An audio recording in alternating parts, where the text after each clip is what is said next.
Hey everyone, welcome to another recipe রুই মাছের ডিমের ডালনা। নিরামিষ ডালনা আমরা প্রায়শই অনেকেই খেয়ে থাকি, তবে মাছের ডিমের ডালনা এইভাবে যদি একবার করে খাওয়া যায়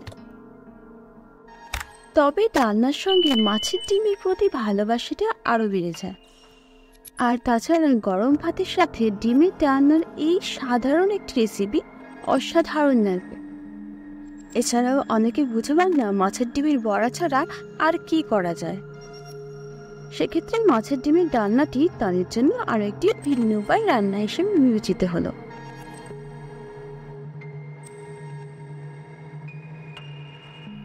হাতের সাহায্যে একটা ছোট ছোট সেকশন করে 10 থেকে 12টা মাছের ডিম আলাদা করে রেখেছি। তারপর একটা বাটিতে 1 বড় চামচ বেসন ও 1 চামচ চালের গুঁড়ো দেব। আমি এখানে 1 চামচ পেঁয়াজ বাটা ও 1 চামচ রসুন বাটা আগে থেকে তৈরি করে রেখেছি। এরপর নুন ও হলুদ পরিমাণ মতো দিয়ে তারপর পেঁয়াজ বাটা ও রসুন বাটা দিয়ে দেব।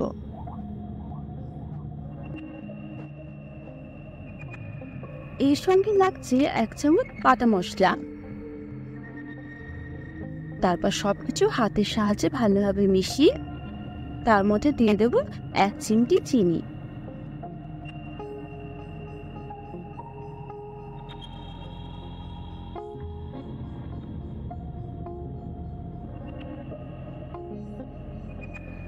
এবার ব্যাটারটাকে একটা সাইডে রেখে দেব। এরপর কড়াইতে তেল গরম হলে ওই ব্যাটারের মধ্যে মাছের ডিমগুলো দিয়ে এই ব্যাটারটা ভরিয়ে তেলে ছেড়ে দেব।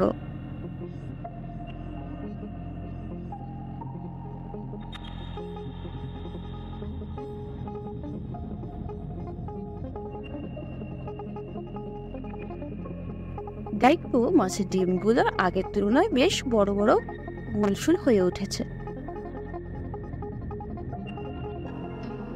এই পদ্ধতিতে 3-4টি করে মাছের ডিম আমরা একটু ধৈর্য নিয়ে ভেঙে নেব।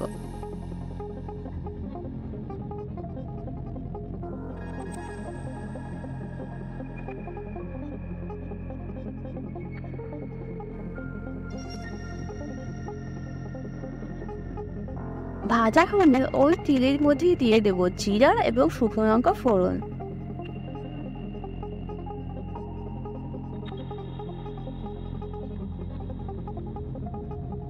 এবার তেলের মধ্যে দিয়ে দেবো কুচি করা পেঁয়াজ ও কেটে রাখা আলু।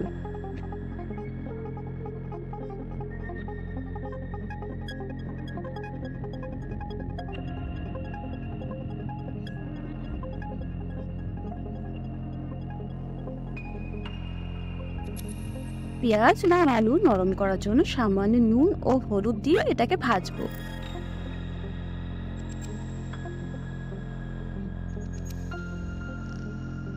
এরপর এর মধ্যে ব্যবহার করছি 4 থেকে 5টা রসুনের কোয়া বাটা।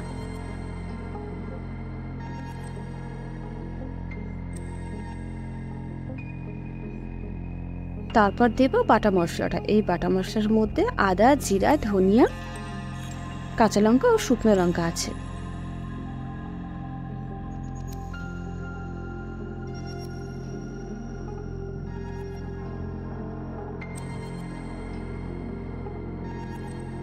আর তারপর শেষবারের মতো দেব পরিমাণ মতো নুন ও হলুদ।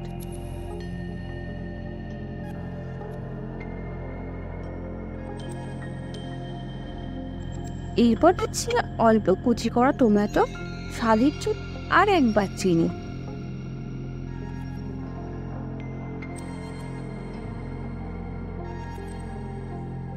এরপর অল্প আছে এটাকে কষতে দেব। 5 থেকে 6 মিনিট পর তেল ছাড়লে আবার সামান্য জল দিয়ে এটাকে আরেকবার কষাবো।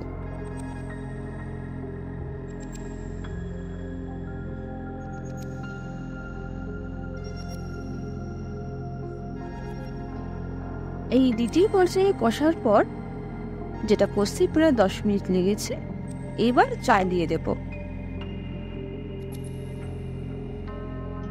ডালনা মূলত মাখা মাখা হয়, তবে এর মধ্যে মাছের ডিমের বড়া দেব, সেটা জল শুষবে।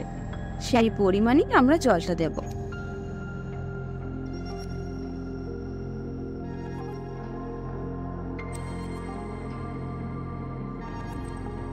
এইভাবে 3 মিনিট পর আরও 5 মিনিটের জন্য এইবার এই রান্নাটাকে ঢাকা দিয়ে দেব।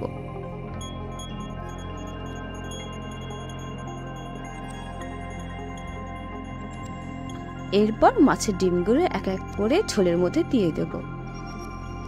বেশ কিছুক্ষণ ফুটিয়ে নেব, যতক্ষণ না পর্যন্ত একটা স্পাইসি অ্যারোমাতে পুরো ঘর ভরে যাচ্ছে।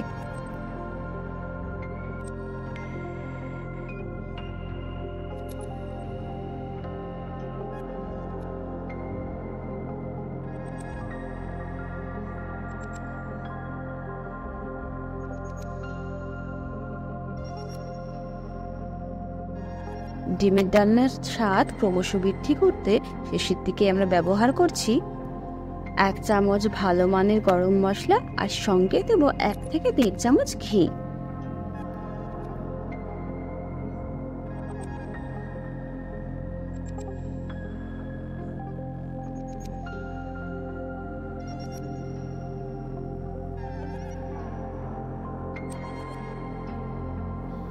এবং শেষে ধনেপাতা ছিটিয়ে গরম ভাতের সাথে সার্ভ করুন এই মাছের ডিমের ডালনা।